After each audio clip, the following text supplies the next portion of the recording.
مجھے آپ سے یہ پوچھنا ہے کہ حالت احرام میں عالمہ افق مزمل کیا خود حلق یعنی تقصیر کے حوالے سے بیسیکلی ہم خواتین کے لیے کر رہے ہیں تو سمجھا دیجئے، تو حلق یا تقصیر کا کیا معاملہ ہوگا؟ خود کر سکتے ہیں یا کسی دوسرے سے کروانا ہوگا؟ بسم اللہ الرحمن الرحیم۔ دیکھیے پہلے تو یہ سمجھ لیں کہ جب حالت احرام میں ہم ہوتے ہیں تو جیسے دوسری پابندیاں جن کا ہم نے ذکر پچھلے پروگرامز میں کیا، اسی طریقے سے بال منڈوانا بھی یا مونڈنا بھی یہ منع ہوتا ہے حالت احرام کے اندر۔ لیکن اگر آپ کو اپنی حالت احرام کو اینڈ کرنا ہو، اس کو ختم کرنا ہو، جیسے عمرہ کمپلیٹ ہو گیا، آپ نے سارے ارکان ادا کر لیے، اب صرف حلق و تقصیر رہ گیا،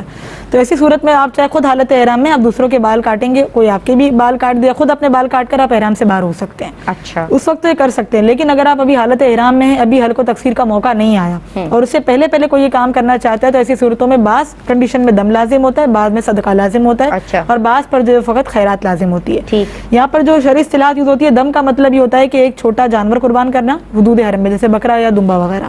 اور بدنہ کا مطلب ہوتا ہے کہ بڑا جانور قربان کرنا جیسے گائے یا اونٹ وغیرہ، اور جب جہاں صدقے کی بات آئے گی تو وہ صدقہ فطر کی مقدار ہوتی ہے، اور خیرات کے اندر یہ کہ آپ اپنے استطاعت جو ہے تھوڑی بہت خیرات جو بھی کر لیں۔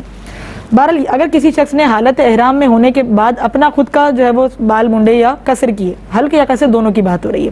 تو جو ہمارے یہاں پر حج کے اندر جو ہے وہ چہارم کا اعتبار کیا جاتا ہے، 1/4 کا، کسی بھی چیز کو اگر آپ مونٹے کٹ کرتے ہیں اس کے اندر 1/4 کا اکثر جگہ پر اعتبار کیا، تو اگر کسی خاتون نے کسی مرد نے اپنے 1/4 بال یا اس سے زیادہ خود مونڈ لیے یا منڈوا لیے، تو ہر صورت میں ان کے اوپر جو ہے وہ دم لازم ہوگا، کیونکہ چہارم سے زیادہ یا چہارم کے برابر پہ دم لازم ہوتا ہے۔ اچھا، اگر اس سے کم میں مقدار ہے، جیسے بالکل چھوٹی سی کوئی لٹ ہے وہ کٹ کر لی اپنی، اس صورت میں تو ان کے اوپر صدقہ لازم ہوگا، پھر دم لازم نہیں ہوگا کیونکہ چہارم سے کم ہے۔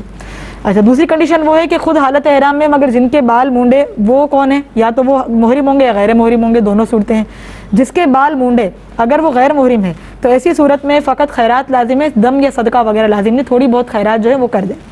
اور جس کے بال مونڈے اگر وہ خود بھی حالت احرام میں ہے اور دونوں کو احرام سے فارغ ابھی نہیں ہونا، تو ایسی صورت میں جس نے مونڈا اس کے اوپر صدقہ ہے، اور جس نے منڈوایا جس کے بال کٹ کروائے گئے ہیں اس کے اوپر پھر ایسی صورت میں دم لازم ہوتا ہے۔ ٹھیک ہے، تو یہ تفصیل سمجھ میں آ جائے، چہارم کا اعتبار کیا جائے گا، خواتین کے لیے بھی یہی حکم ہے۔ اچھا، جو خواتین اپنے بال کٹ کریں گی وہ اپنے بالوں کے 4 پورشن کر کے ایک پورشن کا پورا کاٹ لیں گی تو ان کے ادا ہو جائے گا یہ کٹ ہونا۔ ٹھیک، صحیح، یہ چہارم کے برابر نہیں کہلائے گا، بلکہ یہ ان کا جو احرام سے باہر ہونے کی پابندی ہے اس کا میں آپ کو بتا رہی ہوں طریقہ، کہ یا تو 4 پورشن کر کے ایک پورشن کے بال کاٹ لیے، جب دوسرا عمرہ کیا تو دوسرے کے لیے دوسری پورشن کے ایک لٹ کاٹ لی، یہ بھی کر سکتی ہیں، اور ساروں ٹوٹل لے کے بھی تو کیا جا سکتا ہے، ٹوٹل بھی کر سکتے ہیں، مگر وہ خواتین جن کے بال چھوٹے ہوتے ہیں نا تو ان کے لیے تکلیف ہو جاتی ہے سارے بالوں کو ایک ساتھ لینا۔ اچھا، تو ان کے لیے ہم یہ مسئلہ پھر بیان کرتے ہیں کہ پھر وہ 4 حصے کر کے ہر ایک حصے کا کر لے تو وہ اس طرح 4 عمرے ہو جائیں گے آرام سے، اور بال بھی زیادہ کٹ نہیں ہوں گے، تو یہ بھی طریقہ اختیار کر سکتی ہیں۔ تو یہ دم کی اور اصطلاحات وغیرہ یاد رکھیں گے نا تو پھر انشاءاللہ آسانی ہو جائے گی یہ جاننے میں۔ ٹھیک ہے جناب۔